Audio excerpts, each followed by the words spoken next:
Bonjour, bonsoir, bienvenue dans Édition Illimitée. Édition illimitée.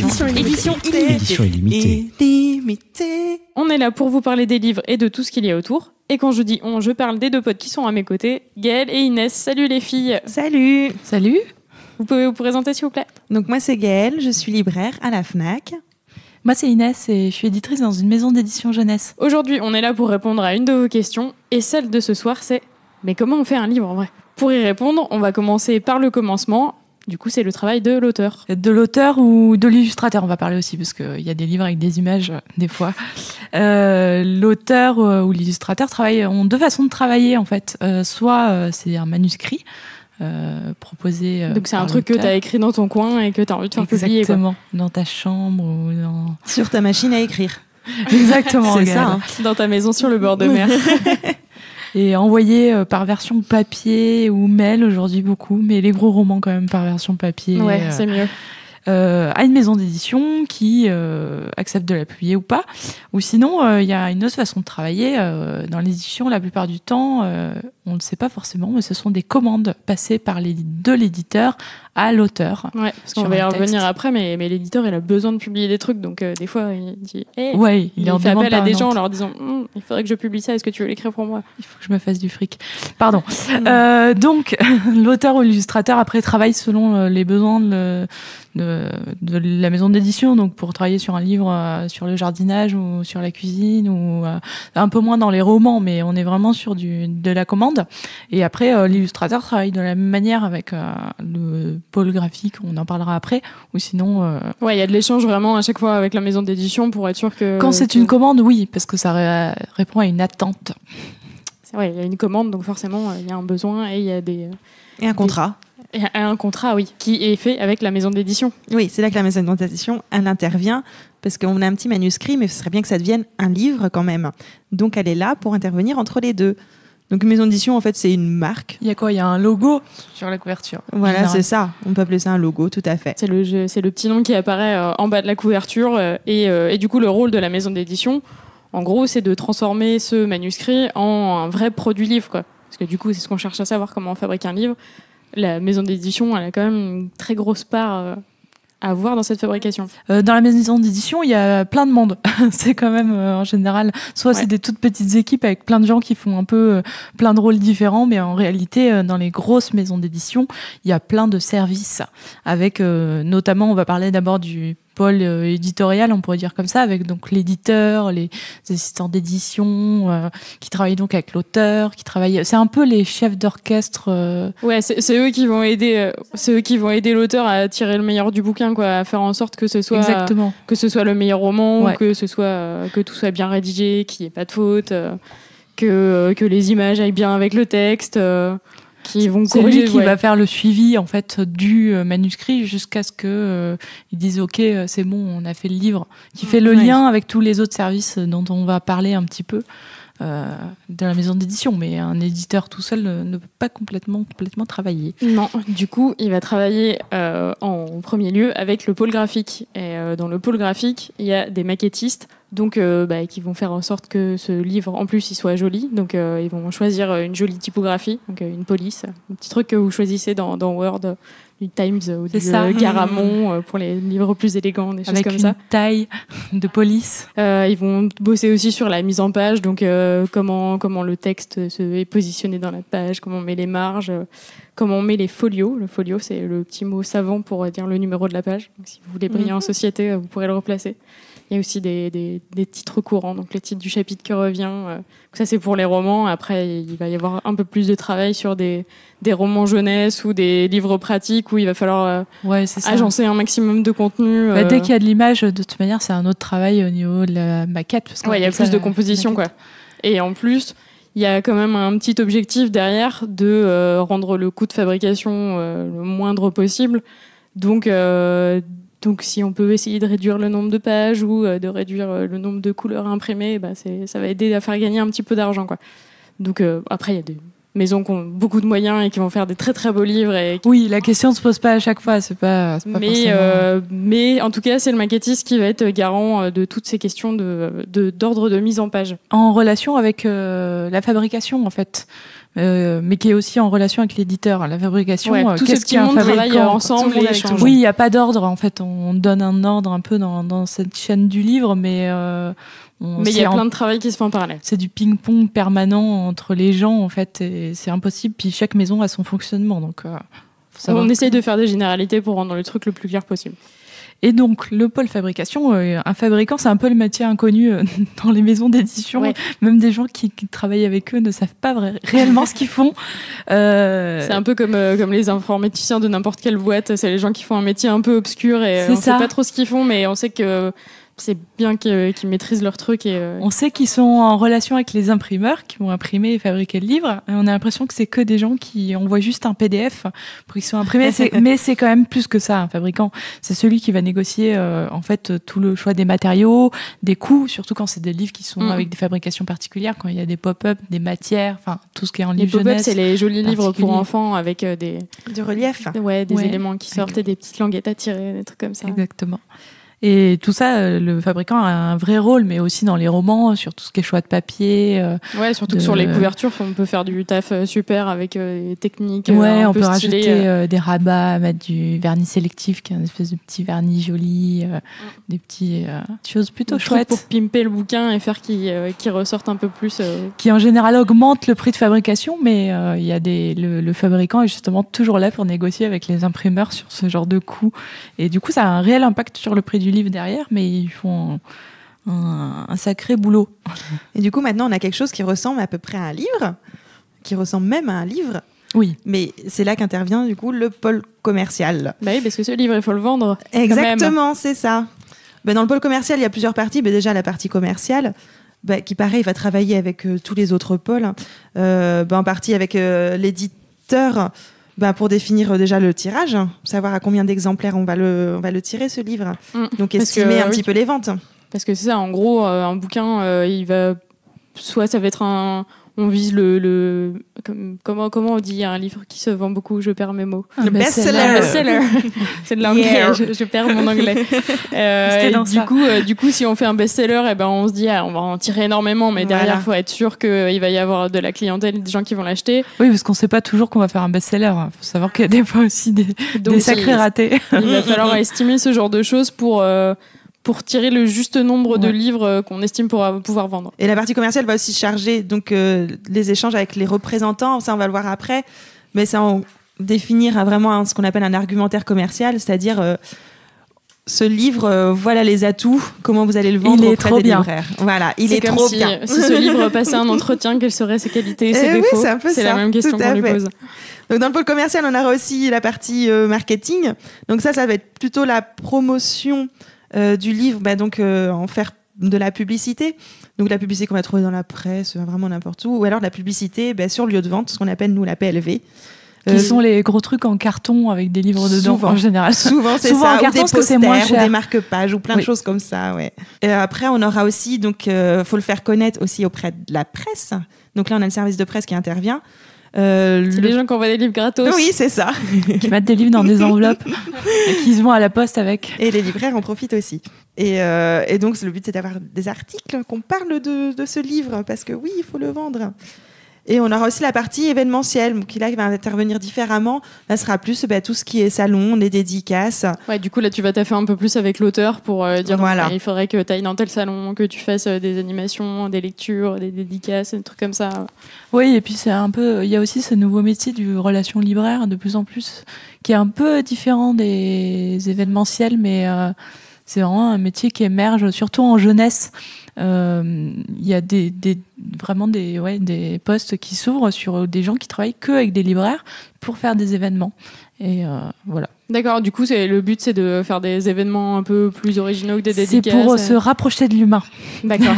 Okay. Je pense que dans l'idée, c'est de sortir des grands salons où il y a une espèce de masse d'auteurs, et c'est aussi de créer des événements autour d'un auteur et de la sortie d'un livre. C'est généralement quand un livre sort de l'auteur et un événement, en fait, qui n'est pas forcément en relation avec un salon. Un salon est une date fixe.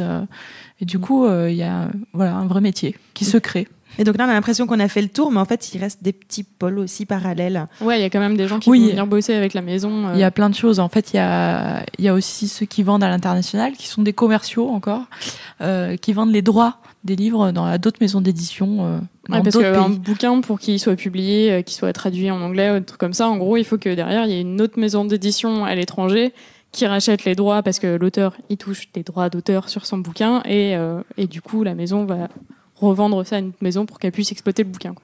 Exactement. Donc ça se fait par des gens qui voyagent et qui vont présenter les livres ailleurs. C'est un boulot pas mal. Et qui vont aussi dans des foires, ouais, exactement, présenter les livres.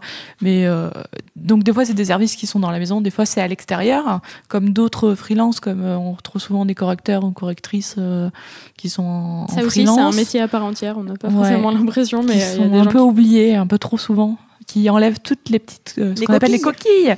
Les coquilles, c'est les fautes oubliées dans les livres, qui font un plus gros travail que les coquilles, mais les coquilles, c'est ce qui a été oublié, mais qui corrigent. Il y a des graphistes qui travaillent aussi en extérieur, des traducteurs. Important, parce que il n'y a pas toujours un auteur français à la base pour faire un livre. Des fois, on achète les droits d'un livre à l'inverse, et du coup, on fait appel à un traducteur ou une traductrice. Du coup, vous en connaissez sûrement en vrai des maisons d'édition parce qu'on en parle et là ça a l'air d'être des marques un peu abstraites, mais du coup vous avez forcément vu leur nom sur les pour citer le numéro 1, ça va forcément vous parler, c'est Hachette. Ben oui, Hachette, en plus ils sont partout, ils sont dans les relais, ils vendent des livres de poche, ils vendent des trucs pratiques, ils vendent des livres c'est un peu la grosse pieuvre du livre. Ouais, Hachette. voilà. C'est ceux qui dominent le gros groupe en tout cas. Après, il y en a plein de petits, mais on aura plein d'autres épisodes pour parler d'eux et faire la promotion de tous les livres qu'on aime aussi. On peut faire un petit point chiffre ? Ben oui, parce que des maisons d'édition, il y en a vraiment beaucoup. En France, il y en a environ 3000. Et sur ces 3000, il y en a que la moitié qui publie un seul livre. Donc ça veut dire que c'est dingue. Il y a plein de toutes petites maisons d'édition. C'est ça, c'est peut-être une maison d'édition juste à côté de chez vous qui va publier 1 ou 2 livres cette année, mais ça contribue au paysage éditorial français. Et du coup, ça veut aussi dire que y a une très très faible part de ces 3000 maisons d'édition qui publient énormément de livres. Donc le chiffre exact, c'est il y a genre 1% de ces 3000 maisons d'édition qui publient plus de 100 livres par an. Donc là, on est sur vraiment genre 2 poids 2 mesures, quoi. Et au total, on publie à peu près en France 70 000 livres par an et la moitié, c'est de la fiction. Donc des romans, des romans jeunesse, enfin tous ces genres de fiction, quoi, qu'on oppose aux pratiques et aux essais, trucs dans le genre. Et donc après les maisons d'édition, la suite, qui prend la suite, c'est le diffuseur. Le diffuseur, c'est un peu celui qu'on oublie parce qu'il a un rôle très important et il prend une grosse part sur le prix du livre, mais c'est celui qui physiquement est pas tellement là parce que c'est que des commerciaux.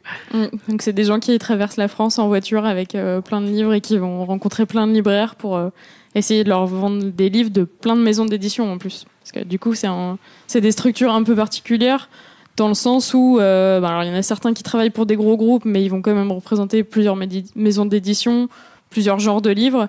Et ils vont travailler autant avec des maisons de la presse, des librairies indépendantes, des grandes surfaces spécialisées. Donc c'est le mot pour des trucs genre la Fnac ou des trucs comme ça.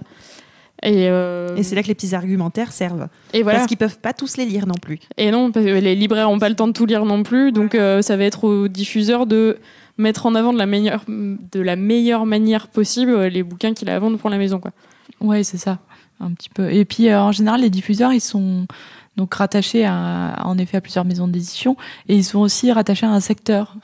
Parce qu'en effet, ils se baladent en voiture, mais ils ne traversent pas la France de Lille à Toulouse. Oui. Il y a un moment, il faut diviser un peu les tâches parce que sinon. Parce qu'il y a beaucoup de librairies quand même. Donc, ils sont rattachés au sud-ouest, sud-est, enfin bon, etc. Ils traversent des petits villages comme Pérorade, comme aimait à le mentionner un de nos professeurs. Petite dédicace. Voilà, à Monsieur Furette. Et donc ce livre, il va être vendu, il y a un moment, il va falloir qu'il arrive dans les mains du libraire et même des clients. Mais entre-temps... Oui, parce qu'une fois que le diffuseur a pris la commande, qu'est-ce qui se passe ? Et oui, est-ce qu'on va envoyer ces livres par la poste ? Ben non, parce que c'est des gros volumes. Et du coup, qui dit gros volume, dit grosse logistique. Donc, il y a ce qu'on appelle des distributeurs. En gros, c'est des entreprises qui sont spécialisées dans la logistique, la manutention et aussi la facturation. Donc en gros, c'est des gens qui mettent des livres dans des cartons. Bah ouais, ouais. C'est vraiment Puis le dans truc des camions. pas le plus sexy de la chaîne du livre. Mais en gros, du coup, ils réceptionnent les commandes des libraires. Ils réceptionnent d'un autre côté la fabrication qui a été faite par l'imprimerie. Et c'est eux qui vont répartir les stocks de bouquins dans les points de vente qui les demandent. Si la librairie, il y a ce qu'on appelle un système de retour. Donc au bout d'un moment, si le livre n'est pas vendu, le libraire a le droit de le retourner. Et donc, il va le renvoyer au distributeur qui va gérer du coup toute la facturation, qui paye qui à quoi. Donc c'est le moment où on joue à la marchande, clairement. C'est là qu'il y a des grosses transactions de livres et d'argent. Et donc ça arrive sur les points de vente, c'est-à-dire donc les librairies indépendantes, les librairies de chaîne, les grandes surfaces spécialisées, donc Fnac, etc., etc. Et donc le libraire, là, il va avoir différents rôles. Donc Il va gérer... pas passer la journée à lire derrière son pupitre Non. Ah bon? Et à faire du conseil à des gens qui ont des demandes vite en bizarres. principe. Alors, si vraiment il y a personne, il cassons peut. le mythe du libraire. Un libraire ne lit pas sur son lieu de travail. Voilà. Donc il va gérer donc son stock, il va donc forcément passer des commandes, gérer ses retours et gérer donc les livres qui arrivent, les offices. L'office, c'est une espèce de grille où le libraire va dire, par exemple, moi ce qui m'intéresse, c'est la science-fiction, la fantasy, les romans et les livres jeunesse. Et j'accepte du coup de recevoir à chaque fois les nouveautés des éditeurs pour qui vous travaillez. Du coup, chaque semaine, il va recevoir toutes les nouveautés, il va regarder ce qu'il y a dedans, il va dire ça me plaît, ça me plaît pas, ça j'en veux plus après, et du coup, c'est comme ça qu'il va gérer ses stocks. Après, tout ça sur le papier, donc c'est toujours un peu compliqué, mais de savoir ce que tu commandes en fait. Et une fois que la partie gestion est faite, le but du libraire, c'est quand même de conseiller auprès du lecteur, vendre ses coups de cœur et faire des jolies tables, mettre en avant des livres, faire des événements en lien avec les gens dont on a parlé avant et ce genre de choses. Et faire en sorte que les lecteurs, ils achètent des livres et ils les lisent. Et le libraire est aussi celui qui vend aux bibliothécaires aussi. On peut parler d'un peu qu'un maillon un peu du bout de la chaîne, mais pas c'est un autre moyen qui va permettre au livre d'arriver entre les mains des lecteurs. Exactement, qui est important et qui n'est pas à oublier.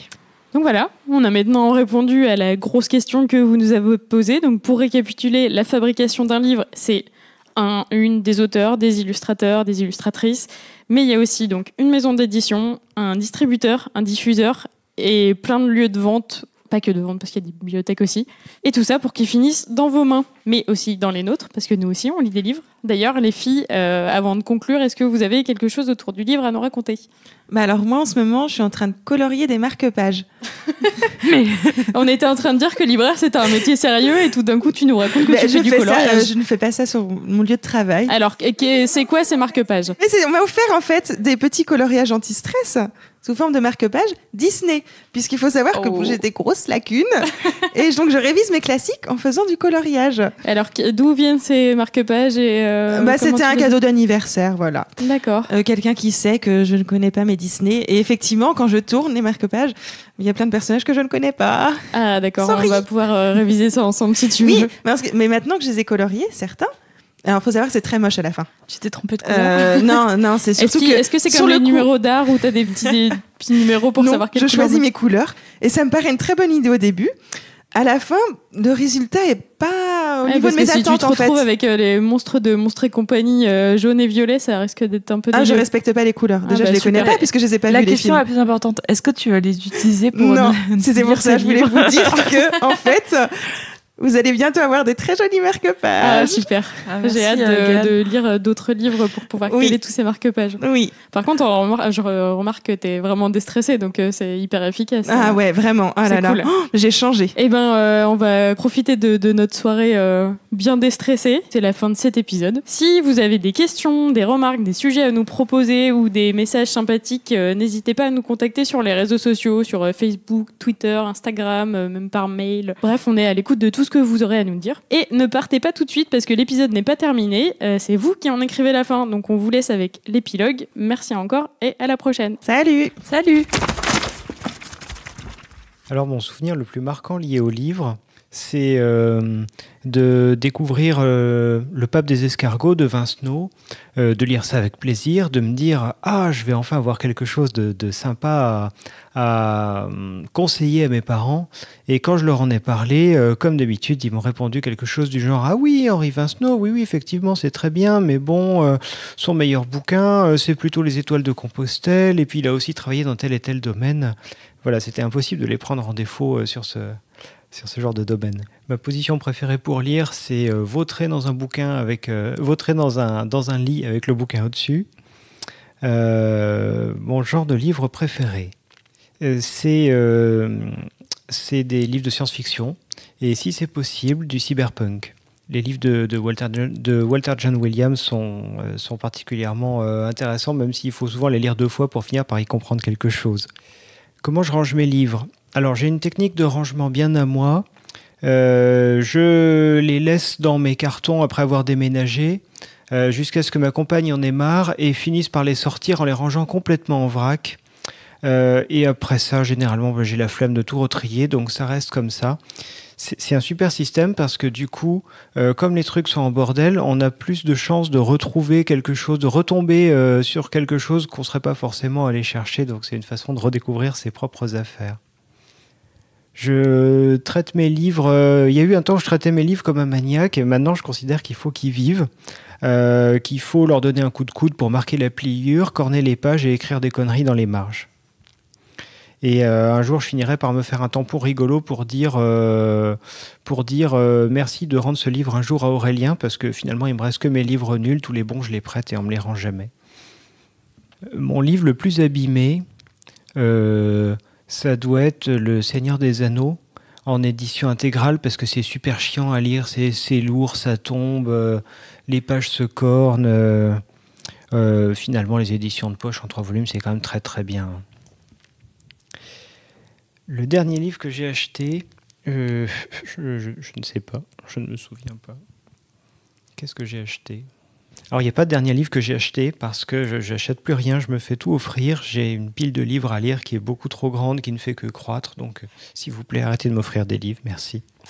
Mon moment préféré pour lire, c'est au lit pour m'endormir. C'est pour ça que ma pile de livres diminue aussi peu. Du coup, ça laisse un tout petit intervalle de temps pour avancer. Si j'étais un livre, je serais...